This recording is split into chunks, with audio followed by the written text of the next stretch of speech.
Would it get over? We do have fun. Now, I would like to take this opportunity to ask Kim if she'd like to come back up and read a little more for us, or not. It's totally up to you. Would you like me to? Do you need to? I would love you to.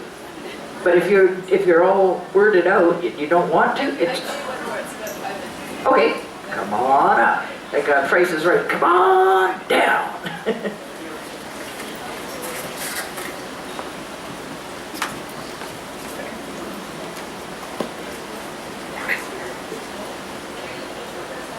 Okay, this one is called On the Ordering of Chaotic Bodies of Poetry. And I originally just had the title, and I thought, what an awesome title. I thought poetry is very unruly. And so I was thinking about it a lot. And it's a somewhat unfragmentary and chaotic poem, I'm afraid. There's not a strong narrative line. And it's in 17 sections. 1. Ovid knew about this. Spilt blood of Adonis to stanch the anemone's pale throat. A tongueless woman hatched into a bird takes flight. 2. And Callimachus, after the ink had bled into the cracks in his fingers, the cross-hatched fibers of his skin, his catalogue complete, could he still hear in the rustle of papyrus their clamorous voices rising above the lyre? 3. Aristophanes of Byzantium arranged the Pindaric corpus into 17 books, hymns and paeans in 1 book each, dithyrambs, processionals, maiden songs, and poems for dancing in 2 books each, with perhaps an added book for purely secular maiden songs, 4 books of victory songs, and a book each of encomia and threnoi. He performs a careful anatomy, amygdala, vitreous, heart, every organ observed, the spinal column opened to reveal the twined sinews, the fascicles of nerves, before fluids pool and obscure. 4.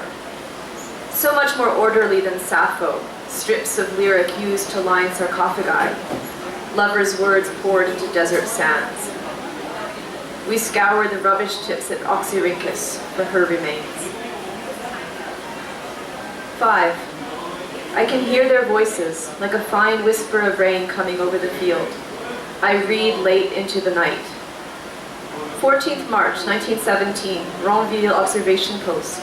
Looking out towards no man's land, what I thought first was a piece of burnt paper or something turned out to be a bat, shaken at last by shells from one of the last sheds in Ranville.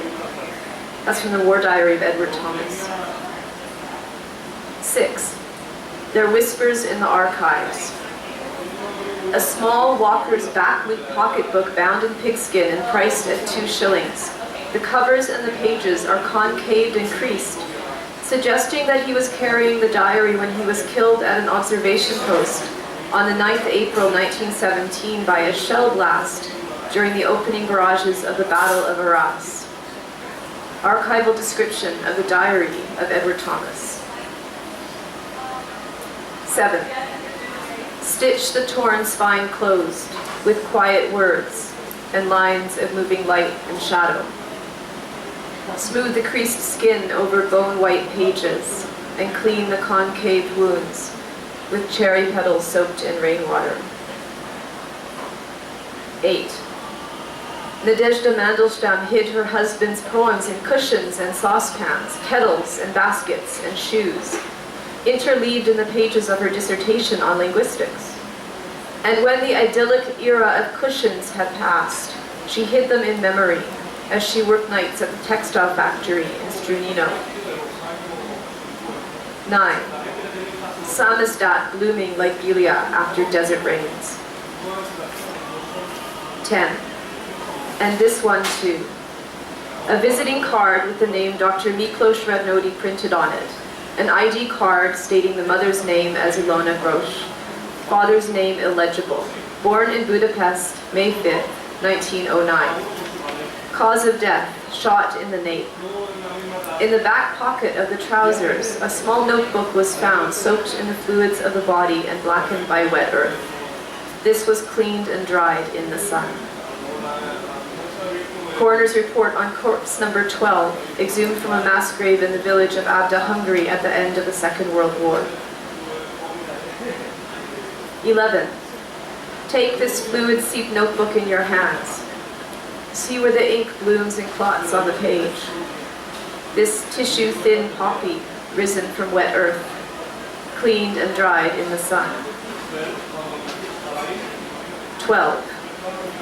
The gracile fascicles carrying fine shivers to her brain as she stitched each poem into its booklet. 13. A return to biology. Poems slotted into kingdom, genus, species, sliced and stained with methylene blue and mounted on a slide. A taxonomy. A poem laboratory.